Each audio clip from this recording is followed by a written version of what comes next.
The scent of roasted lamb and fresh lilies filled our family's dining room as I sat quietly at the Easter table, watching my mother arrange the silverware with mechanical precision.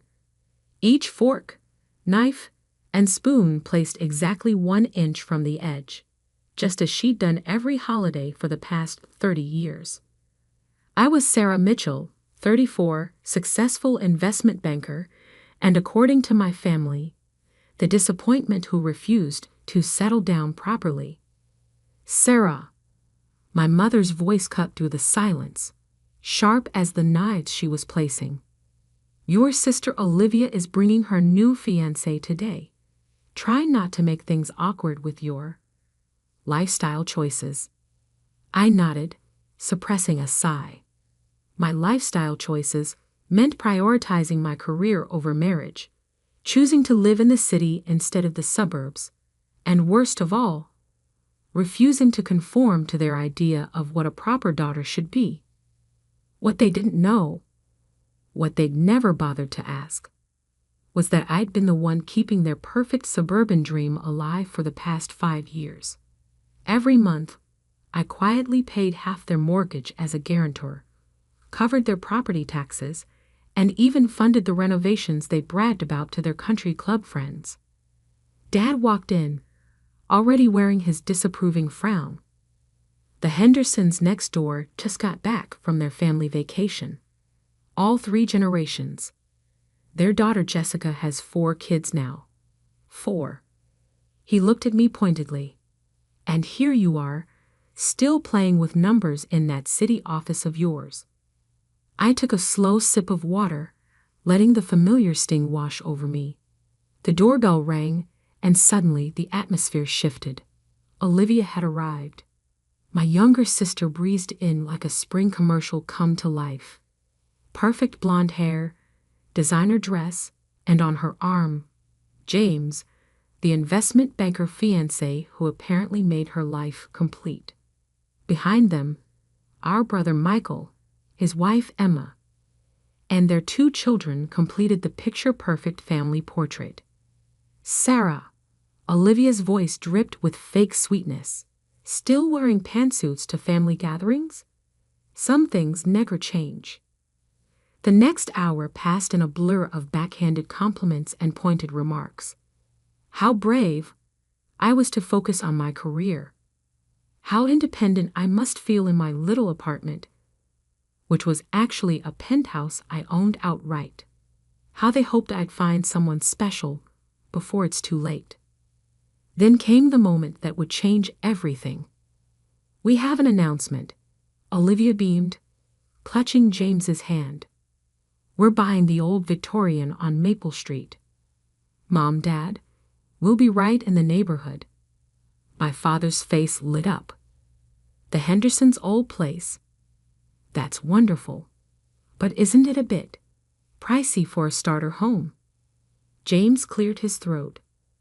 Well, actually, we were hoping to discuss that. We need help with the down payment. Just a small loan from the family. I watched as my parents exchanged glances. My mother spoke first.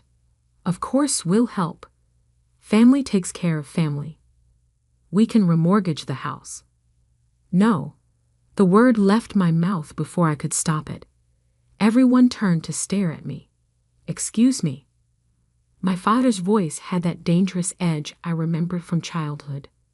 You can't remortgage the house, I said quietly.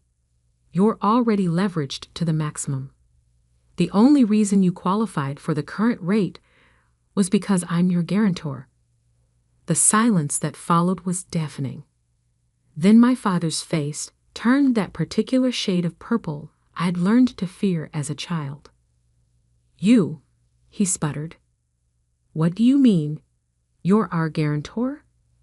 I placed my fork down carefully.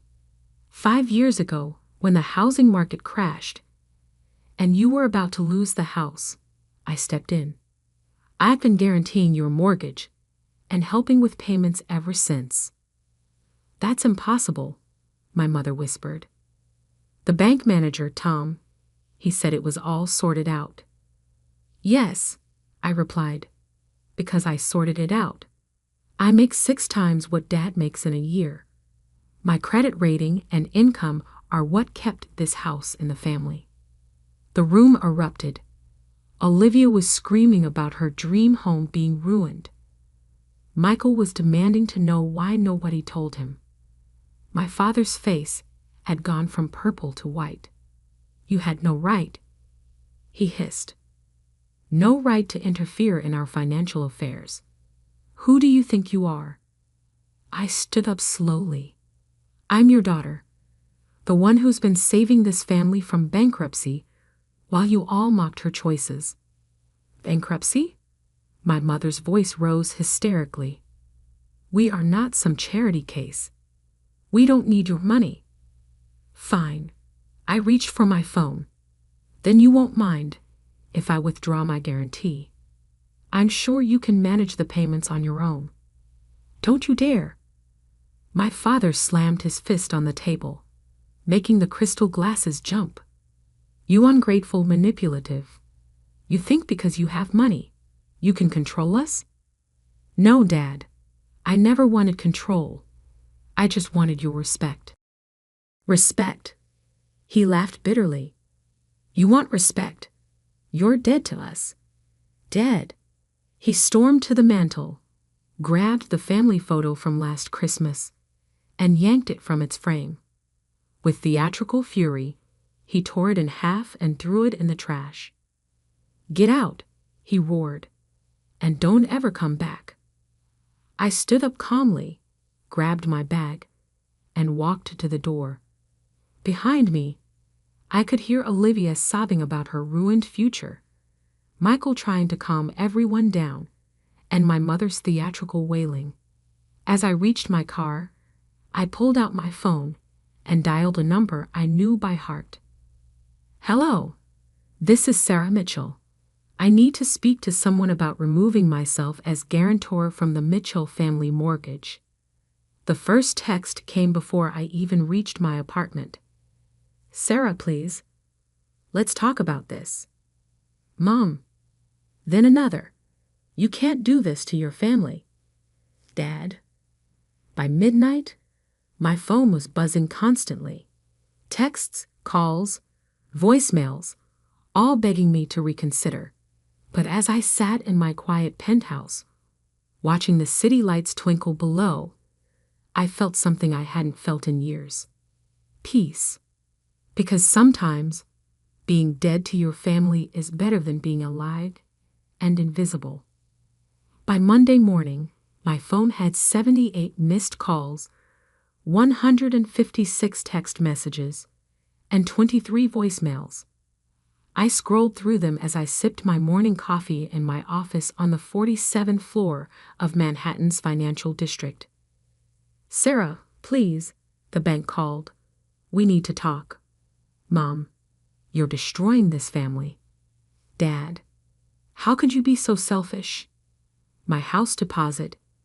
Olivia, let's be reasonable about this. Michael, I placed my phone face down on my desk and turned to the window, watching the early morning sun glint off neighboring skyscrapers. My assistant Jessica knocked softly before entering. The Mitchell family is in the lobby, she said, her expression carefully neutral. All of them. Your father's causing quite a scene. I closed my eyes briefly. Of course they'd come here. They'd never respected my boundaries before. Why start now? Security? I asked. Standing by. Want me to have them removed? I considered it for a moment. No. Send them up. But first, call Thomas Martinez from legal to join us. 10 minutes later, my family burst into my office like a storm. Dad led the charge, his face red, followed by Mom clutching her designer handbag like a shield. Olivia and James hung back, while Michael tried to look diplomatic. Well, Dad bellowed, gesturing around my corner office. This is quite the setup you have here. Nice to see our mortgage payments funded such luxury. I didn't flinch. I earned every inch of this office, Dad, just like I earned the money I used to save your house. Multiple times. Save our house? Mom stepped forward. We never needed saving. We were fine until you interfered. Thomas chose that moment to enter, carrying a thick folder. Mrs. Mitchell, I believe these documents would suggest otherwise. Who are you? Dan demanded. Thomas Martinez, legal counsel for Mitchell Financial Group. He began laying documents on my conference table.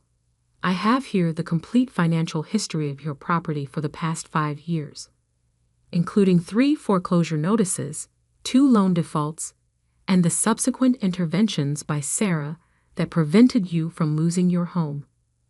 My mother sank into a chair, her face pale. 3 foreclosure notices? That's impossible. We always paid our bills. No, Mom, I said quietly. I paid your bills. Every time Dad's business struggled, every time you remodeled the house with money you didn't have, every time Olivia needed another small loan, I covered it. All of it. But Tom at the bank, Dad stuttered, called me directly. I finished. Because I'm one of the bank's biggest private clients. When you were about to default on your 4th refinancing, he contacted me. I could have let the bank foreclose. Instead, I stepped in, anonymously. Thomas opened another folder. Ms. Mitchell has contributed approximately $847,000 to your household over the past 5 years. This includes mortgage payments, property taxes, home repairs, and various personal loans to family members. Olivia gasped. James looked like he might faint. That's impossible, Dad whispered. I stood and walked to my wall of achievements, awards, recognitions, press clippings they'd never bothered to read. I made junior partner at 28, senior partner at 31. Last year, I was named one of Forbes 40 under 40.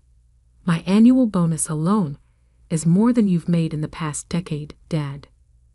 Why didn't you tell us? Michael asked quietly. Would it have mattered? I turned to face them. Every time I tried to talk about my work, you changed the subject to Olivia's engagement or your kids. Every achievement was met with, but when are you getting married? Every promotion was overshadowed by someone else's life choices that you approved of more. Mom started to cry, but I couldn't tell if they were real tears or manipulation. We just wanted you to be happy. No, I cut her off.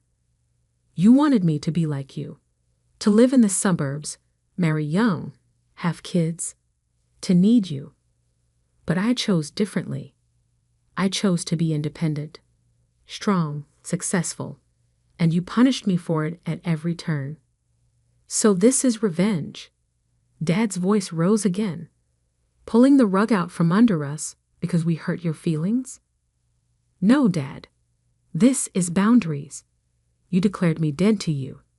Dead people don't pay mortgages. Thomas cleared his throat. The bank has already processed Ms. Mitchell's withdrawal as guarantor. Given your financial history, they're requiring immediate review of your loan terms. You'll be receiving official notice this afternoon. But what about my house? Olivia wailed. The down payment is no longer my concern, I said firmly. Neither is the family home, your country club membership, or any other financial obligations you've been hiding from each other. You'll regret this, Dad growled, but his voice shook. Family is everything, Sarah. You're choosing money over blood. No, Dad. You chose your pride over accepting that your daughter succeeded in ways you never imagined. You chose appearance over reality. You chose to throw away my photo rather than face the truth that the daughter you dismissed has been carrying this family for years. Please, Mom tried one last time. We can work this out. We're still your parents. Are we? Michael interrupted suddenly. Everyone turned to look at him. Are we really still family after how we treated her? After everything she just showed us? Silence fell over the office. Outside, the city continued its Monday morning rush, unaware of the drama unfolding behind my glass walls. Security will escort you out, I said finally. The bank will be in touch about your options. I suggest you start looking at downsizing alternatives.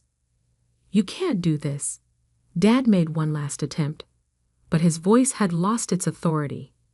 I already have. I turned back to my desk. Goodbye, Dad. Mom. Everyone. Consider this my final gift to you. The truth. As security led them out, I could hear Olivia's sobs echoing down the hallway, my mother's attempts at manipulation, my father's angry muttering. But for the first time in my adult life, their voices didn't have power over me. Jessica appeared with a fresh cup of coffee. Your 10 a.m. is waiting. And, are you okay? I smiled, genuinely. You know what? I think I finally am. But as I prepared for my next meeting, my phone buzzed with a text from Michael. We need to talk. Alone. There's something you should know. I met Michael at a small cafe 3 blocks from my office the next evening. It was neutral territory, far from both our family home and my corporate world.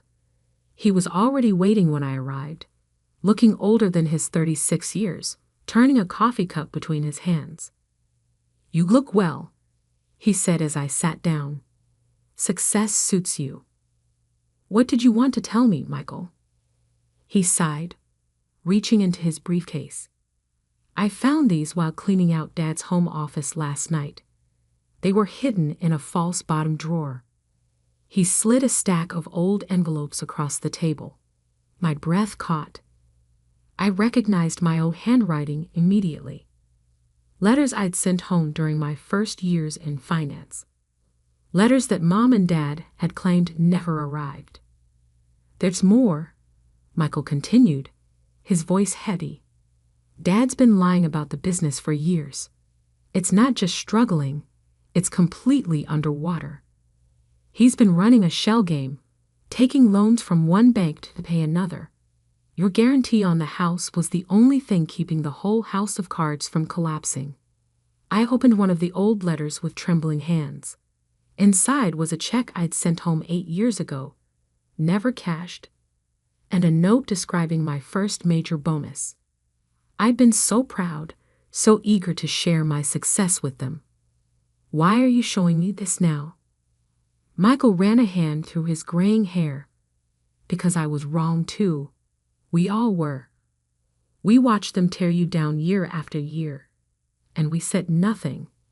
I convinced myself it wasn't my business, that staying neutral was the right thing to do. But after yesterday, seeing those documents, understanding what you've done for us all these years, I couldn't stay silent anymore. My phone buzzed, another text from Mom. Your father's had stress attack. Are you happy now? Michael saw the message. They're at the hospital. It's not serious, just anxiety. But they're using it to rally the family against you. Olivia's already posted on Facebook about how you've destroyed Dad's health with your cruelty. I laughed bitterly. Of course she has. There's something else, Michael hesitated. James, Olivia's fiancé, he's been asking questions at his bank about your role at Mitchell Financial. I think they're looking for something to use against you. They won't find anything, I said calmly. Everything I've done has been legal and documented, unlike Dad's creative accounting. Just then my phone rang, a number I recognized from the bank that held my parents' mortgage. I answered on speaker. Ms. Mitchell? This is Harold from First National. We've completed our review of your parents' loan situation. Given the withdrawal of your guarantee and some concerning findings in their financial records. We're initiating immediate collection proceedings. I wanted to give you advance notice, given your previous involvement. Thank you, Harold. I appreciate the courtesy. After I hung up, Michael stared at me. What happens now? Now, they face reality. The house will go into foreclosure. Dad's business dealings will probably trigger an audit. The country club membership they've been floating on credit will be revoked. Their carefully constructed facade will crumble. And you're okay with that? I touched one of the old letters. They had chances, Michael. So many chances. Every time I reached out, every time I offered help openly, they chose pride over truth. They chose appearance over acceptance. Now they get to live with those choices. My phone buzzed again. An email from Olivia. I hope you're satisfied. You've ruined everything. Mom and Dad gave you life. And this is how you repay them. Michael read it over my shoulder. She still doesn't get it, does she? None of them do. They gave me life, yes. But I built this life. Every promotion, every dollar, every achievement. That was all me. The same me they rejected, mocked, and dismissed. The same me they declared dead when I finally stood up for myself. I gathered the old letters and stood. Thank you for showing me these. At least now I know I wasn't crazy. The letters did arrive. They just didn't want to acknowledge them. What about the family? Michael asked quietly. What family, Michael? The one that threw my photo in the trash. The one that only valued me for my secret financial support. Or the one that's sitting in a hospital right now, plotting how to use Dad's anxiety attack to manipulate me. He nodded slowly. For what it's worth, I'm sorry. Not just for them, but for my part in it. I should have spoken up sooner. As I walked out of the cafe, my phone lit up with a final text. From Dad. The bank called. Is this what you wanted? To destroy everything we built? To punish us? Fine. You win. But remember this, you'll always be the daughter who betrayed her family. I typed back one last response. No, Dad. I'm the daughter who finally stopped betraying herself.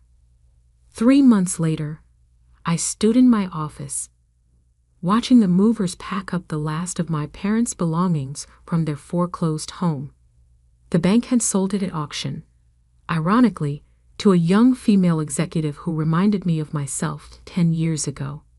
Olivia had broken off her engagement after James left her for a junior partner at his firm. Michael had moved to Seattle with his family, choosing distance over the daily drama.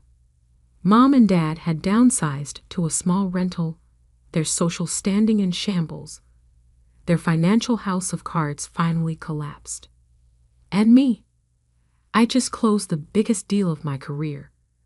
My photo was on the cover of Business Weekly, under the headline, Rising Star Reshapes Financial Landscape.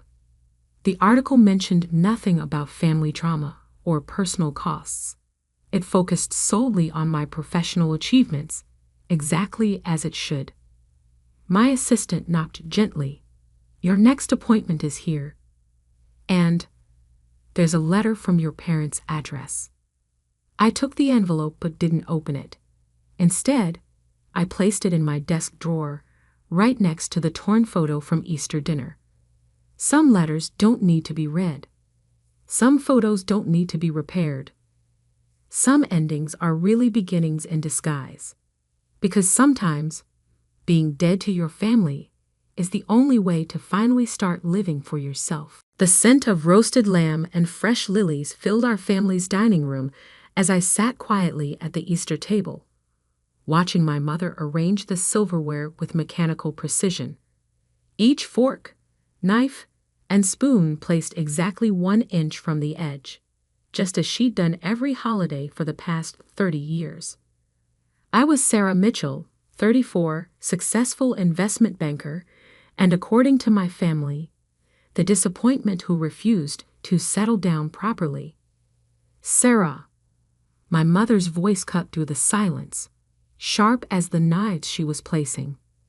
Your sister Olivia is bringing her new fiancé today. Try not to make things awkward with your lifestyle choices.